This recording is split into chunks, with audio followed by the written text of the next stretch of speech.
Chapter 14. Solitude and Calm. Are you awake? A hand brushed her arm, and Vala jumped, pulling away from the touch. For a moment, she thought she was still locked in the compound, and it took her a second to realize it was only Talmer, coming to wake her for her watch. Seeing that she was awake, he slid back down the tree. She followed, scanning the shadows for any kind of threat. Thankfully, there was nothing. She shivered slightly, watching her breath fog in the icy air. Talmer pulled an arrow out of his quiver and began inspecting the tip. "Theoden told me what happened between you two," Vala said, after they stood silently for a few minutes. She couldn't think of anything else to ask about. "Is it true?" "That depends on if he told you all of it. Did he?" She paused, remembering how she had thought Theoden had left out at least a few details. "I don't know." "Did he tell you how my brother was murdered because of his family's actions?" Talmer's emerald eyes went cold. "What?" Although she had presumed that Theoden had left something out, she hadn't realized it could be something like that. "I will assume that means he didn't." "What really happened?" Talmer sighed, putting the arrow back in his quiver. "I haven't told anyone about this except Caleth." "I can keep a secret." "I'm sure you can. I just don't know if you will." "I can just go ask Caleth." "She wouldn't tell you. I'm pretty sure you've figured it out by now, but she's had issues with Dumorin. Her family was murdered by them. Every time she looks at you, she sees them." "Is that what happened with you and Theoden?" "You're not going to drop that, are you?" "No, I'm not." Vala leaned back against a tree, crossing her arms. "If I tell you, will you drop it?" "Yeah, sure." "Fine. There was a debate between my people and the dwarves. My brother got hit by an axe when someone got mad." "Wow. Loads of detail. Thank you," Vala said sarcastically. "What else do you want?" "Maybe a little explanation of why your family was involved in that in the first place." Talmer sighed. "My father was the king's advisor. This was his sort of thing to handle. I was supposed to succeed him in that position, but since he was normally caught up in some sort of political issue, I was almost always with my brother Mirel. He was one of the king's guards, but he usually let me hang around him. One day, a group of dwarves arrived, asking for permission to work in the mines on our land. Although the king was against it, he agreed to speak with them. I was supposed to be learning from the debate, but I didn't pay much attention until it got heated. One of the dwarves threw an axe aiming at the king. Mirel saw it coming and got in the way, sacrificing himself to save the king. The dwarves were driven out of the forest. I followed, hoping to avenge my brother's death, but I lost their trail." "So, it wasn't Theoden's fault?"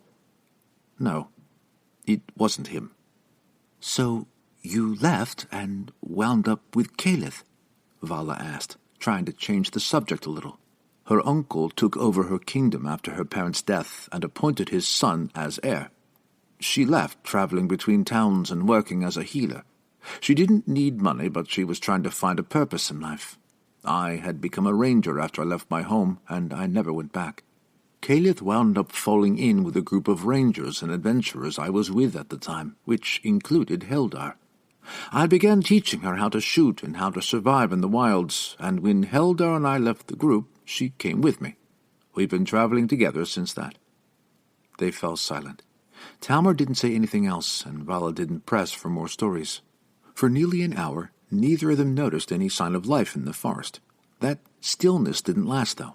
Deep in the trees, something snapped a branch. Talmer whipped his longbow up and had an arrow knocked and drawn before Vala had even moved. Soundlessly, he stalked towards the area the noise had come from. She followed, daggers drawn and ready. Using the tip of his arrow, he pushed the bushes aside, trying to find the source of the sound. Another branch snapped, closer this time. A strange clicking noise sounded from the bushes a little to their left.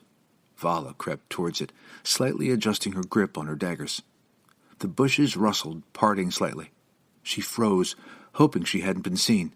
Out of the bush crept a large black spider as large as a small pony. Its red eyes shone eerily in the night as it moved, creeping closer, mandibles clicking. Talmer cursed in Elvish, breaking the stoic character Vala had begun to know him as, and saying something that would make even some of the most hardened sailors look soft. She glanced at him, taking her eyes off the spider for a moment. He backed away, but whether his retreat was from fear or just an attempt to get a better angle, she couldn't be sure. It hissed. She could see drops of thick, dark venom dripping from its mandibles. Talmer let his arrow fly and hit one of the creature's eyes. It shrieked, a high-pitched grating sound as it tried to knock the arrow out with one of its forelegs. Its shriek was cut off a split second after it began, as Vala jumped on it and buried both her daggers in its head. It collapsed, twitching, with its legs splaying out in awkward angles. Talmer put a couple more arrows into it, ensuring it was dead. Once the wood elf was convinced it was no longer a threat, they dragged it to the creek and let the swift water carry the body away. Satisfied that it was gone, Vala knelt in the corner of the clearing and began cleaning her daggers, which still had blood on them from the last few fights. "Let's hope the rest of the night passes quietly," Talmer muttered. "A couple members of our group might disagree, but cutting up Bloodborn or wandering beasts is not my idea of a good time." A cold wind blew through the trees, tearing at their hair and clothes. Leaves blew through the clearing. Damien shifted in his sleep, curling up tighter.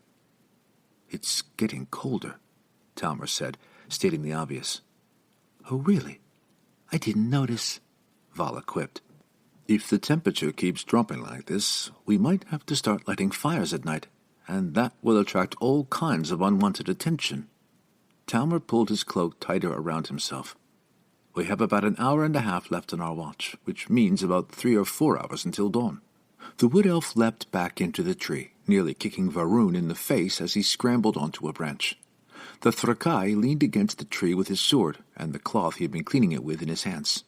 He was asleep, thankfully, but still wearing his armor. It was pretty obvious that he'd been trying to stay awake, but had failed and crashed out. Talmer motioned Vala back into the tree. She pulled herself up, a bit less gracefully than the Thalassar, wincing at the sharp spikes of pain from her injuries. He noticed, giving her a concerned glance. "Are you all right?" he asked. "I'm fine," she lied. "Just tired." He obviously didn't believe her, but he let the matter drop. He knocked another arrow, methodically scanning the ground below. Vala woke up before dawn. She guessed that it had only been about an hour since she'd gone back to sleep. It was the cold that had woken her up. She slid down the tree, trying to figure out how long it would be until morning. Damien sat by the foot of the tree, shivering. Varun was still out cold. She guessed that Talmer and Damien had agreed to let him rest, even though he refused to admit it. He desperately needed the break. Looking up, she saw Caliph perched on a branch, huddled in her cloak. After a few minutes, Caliph slid down the tree too. She didn't seem to notice Vala. Caliph grabbed a few logs and a handful of sticks from the woodpile and dragged them into the fire ring. She got a decent pile built, but she fumbled the piece of flint she held, dropping it into the ashes.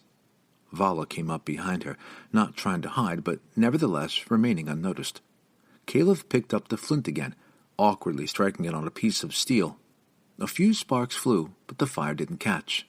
She shivered, blowing on her hands, trying to warm them up a bit. After watching for about 5 minutes, Vala knelt next to Caliph, taking the moon elf's hands in her own. Caliph resisted for a moment, but let Vala reposition her hands. "Now try," Vala said. "Don't just tap it. Use some force." Caliph tried it again. More sparks flew, but not enough to catch the wood. Vala demonstrated the motion, and Caliph copied her, sending more sparks into the wood, but not quite lighting it. Vala guided her hands again, helping her get a few strikes before letting her try it again for herself.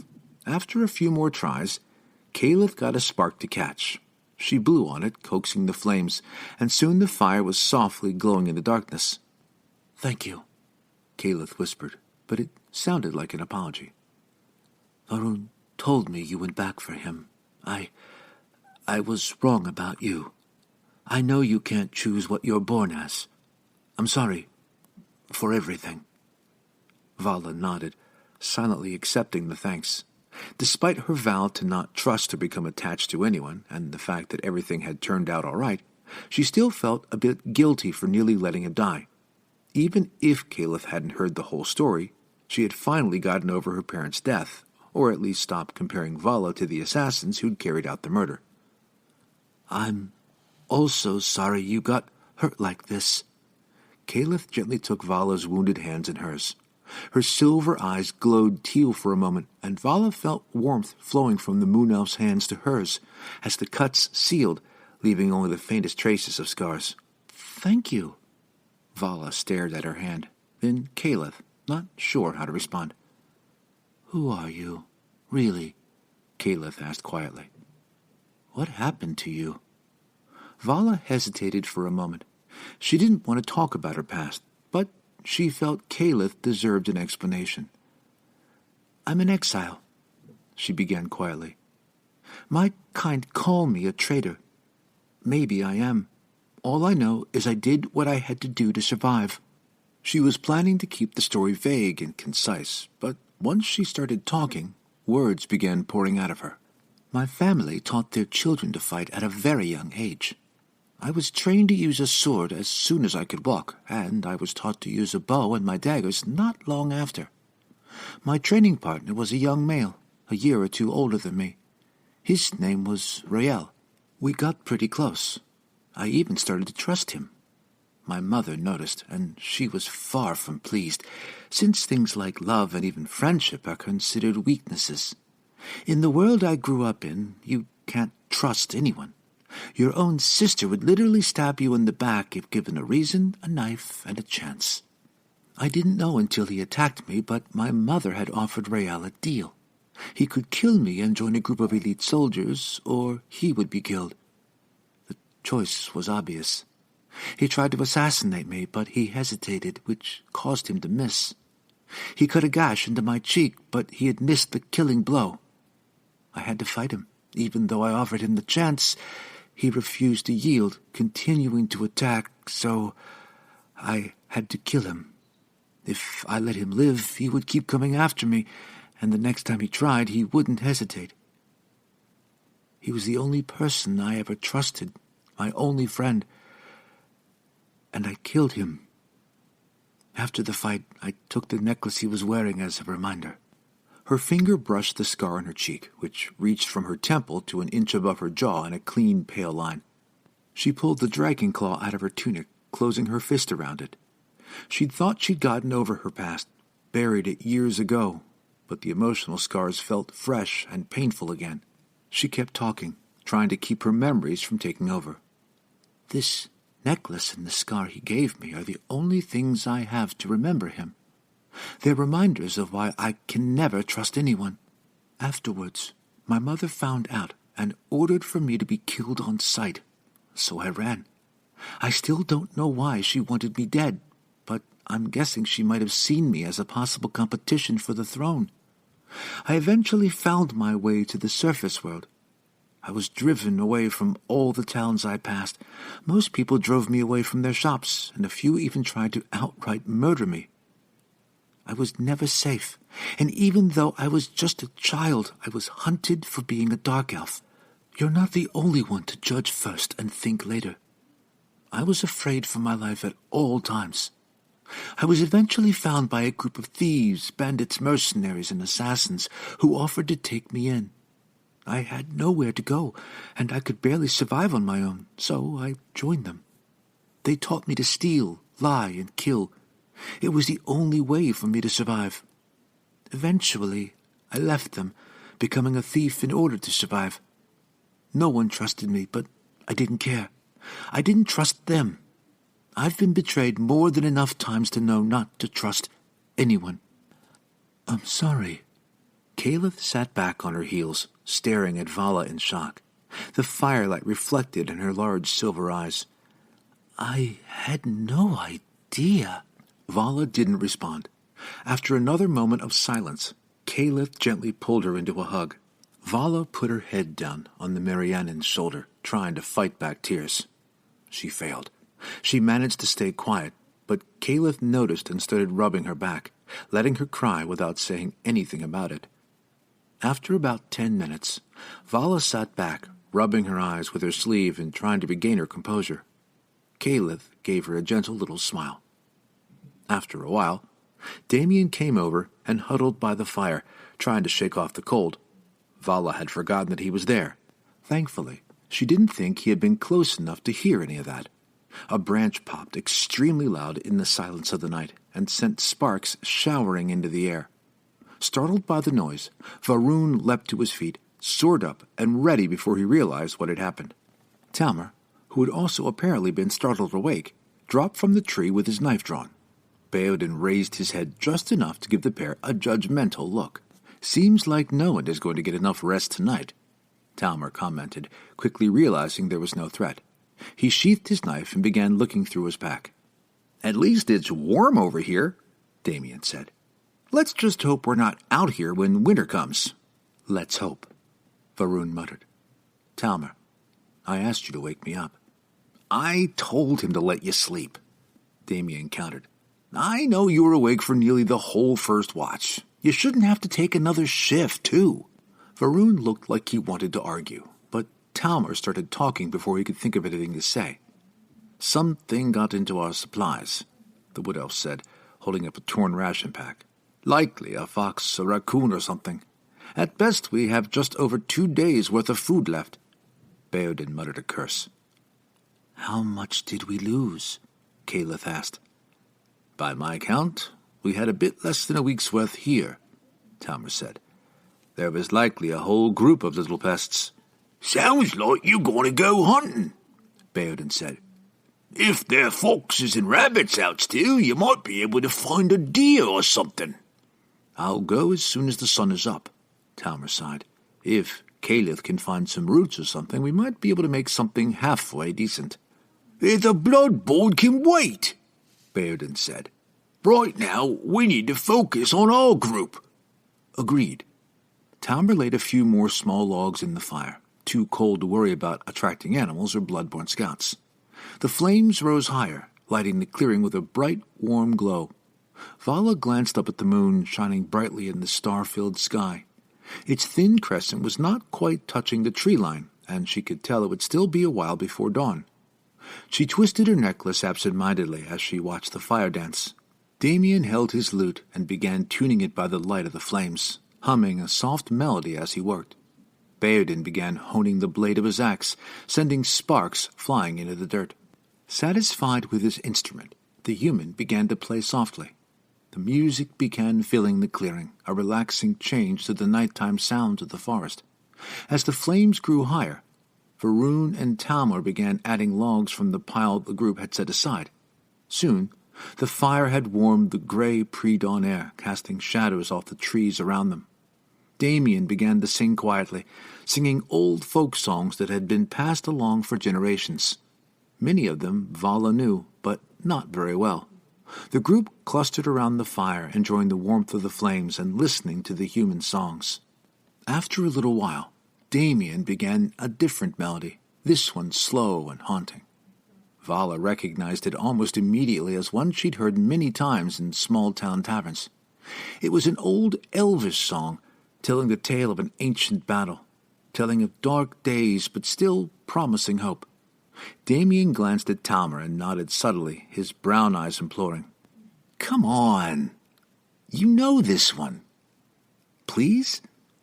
"You're the bard," Talmer pointed out. "Yeah, but you're the one who speaks Elvish.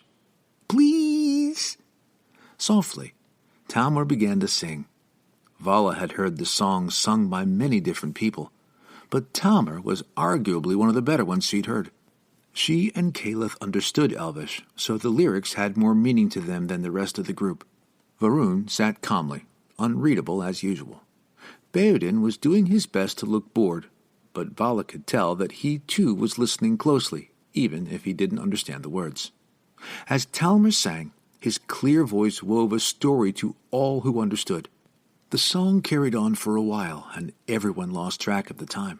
The song was bittersweet, telling a tale of a people oppressed by a tyrannical king, following them as they prayed for a hero to save them. The people eventually gave up, realizing a hero would never come. One group managed to light a spark of hope. It caught, sparking a resistance, and eventually the people rose up, freeing themselves. War broke out, and many of them were lost, but they held out, refusing to submit. Eventually, they won, destroying the last of the ancient king's army, but at a great cost. There was only a handful of them left, and they were said to have gone into hiding, eventually disappearing. After many years, the ancient king returned, regathering his armies and planning to take over the kingdom and all the ones surrounding it, no longer satisfied with simply ruling one kingdom. The last remnants of his subjects returned as well, rallying the world to stop him. Elves, dwarves, and men fought together, finally reaching the ancient king. The last members of the original resistance sacrificed themselves to save the rest, bringing peace to the world at the cost of their lives. It gave Vala a strange sense of hope.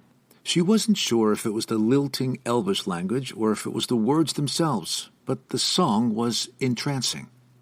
The melody ended, breaking the spell, but everyone still sat in silence. After a moment, Damien broke it, beginning another soft melody. Vala glanced up at the sky again. It was getting brighter, but the sun still wouldn't rise for a while. Quietly getting up, Talmer slung his bow over his shoulder and started away from the fire. As he passed, he gently tapped Faroon's shoulder, signaling that he was leaving. The Thrakai grabbed his arm, not roughly, signaling for him to wait. "There's something we need to do first," Faroon said quietly. "It should only take a couple hours. Hunting can wait for that long." "What are you planning now?" "We're going to Ironforge," Faroon announced, still keeping his voice calm and quiet, like always. "We still need to meet up with our employer." "Where's that?" Damien asked, resting the lute on his lap. "It's a dwarvish town created over an old Dunizar mine. It's mostly a trading center selling wares for the depths," Baodin explained. "Most of my people would rather stay underground, but a handful have made homes on the surface. I forgot we're so close." Caliph unrolled the map and held it out. Baodin pointed out a small town by the edge of the forest. "We're somewhere around here," Talmer said, touching the map. "So it should be an hour's journey to get there and back. Whitlock did say to report what we found as soon as possible, and with the Bloodborn looking for him, we shouldn't make him wait." "How will they even find him?" Caliph asked. "They've been pretty persistent so far," Damien said. "We probably shouldn't take chances." "Okay, so we should go now before the sun rises," Caliph decided. "Hopefully we'll be harder to track that way." "Leave your gear," Baodin suggested. "We'll be back soon." Leaving the camp as it was, except for the fire which was put out, they started into the trees. Baodin led this time, pushing through branches and vines. Their path was mostly unobstructed, so the walk was short. The town of Ironforge was small, but even through the trees, Vala could tell that it was bustling with activity. They skirted around, coming into the town by the main road. Phelan followed as the Tauren slipped between the trees. The elites were out of sight somewhere ahead, carefully picking their way across the forest floor. The other Bloodborn soldiers followed, all three outfitted for stealth. Phelan wasn't sure, but he had a feeling that two of them were unenhanced dark elves that Zarloth had hired. The third was Mira, armed with a cat-like grace that allowed her to move soundlessly through the darkness. Arian held up a closed fist, signaling the group to stop. They crouched in the bushes, glancing around. Cupping his hands over his mouth, he let out a low whistle, perfectly mimicking a bird call. 3 notes, high, middle, high. Phelan had heard this once before when they first ambushed the fugitives' camp. From a good distance ahead and to the right of the group, about where Phelan had guessed one of the elites was, came an answering trill. 4 notes this time, high, middle, low, high. Arian answered with 2 notes, high, then low. Phelan wasn't sure what the calls meant, but the elites came slinking back through the trees. "See something, sir?" one of the elites asked. "No, I don't. That's the problem." Arian shook his head, starting to get frustrated. We've been out here all night, and I have found nothing." One of the dark elven assassins barked something in a language Phelan had a hard time understanding. It sounded a bit like Elvish, but much harsher and more clipped. His best guess was the assassin had made an offensive joke about the bird calls. "What did you just say?" One of the elite snapped, offended. "What's the matter, assassin? Forgot I spoke the language?" The assassin growled something else, making a rude gesture at the elite. "Hey, none of that!" Arian snapped. "We have a job to do, and you two aren't helping. Come on!" A twig snapped, and the whole group turned to find the source. Phelan saw a shadow creeping through the trees, and quickly identified it as a giant rat. The pests weren't extremely dangerous, but their bites, which often carried disease, made them a nuisance. He glanced at Arian, who flicked 2 fingers at the rat, giving permission, and drew the Nighthawk bow. He released the arrow, expecting it to hit the rat and stop, but it sailed clean through. The rat fell without a sound, a bloody hole through its head. One of the assassins kicked the body, confirming it was dead. "Let's go," Arian said. He continued through the trees, barely a shadow in the darkness, mercilessly searching for their prey.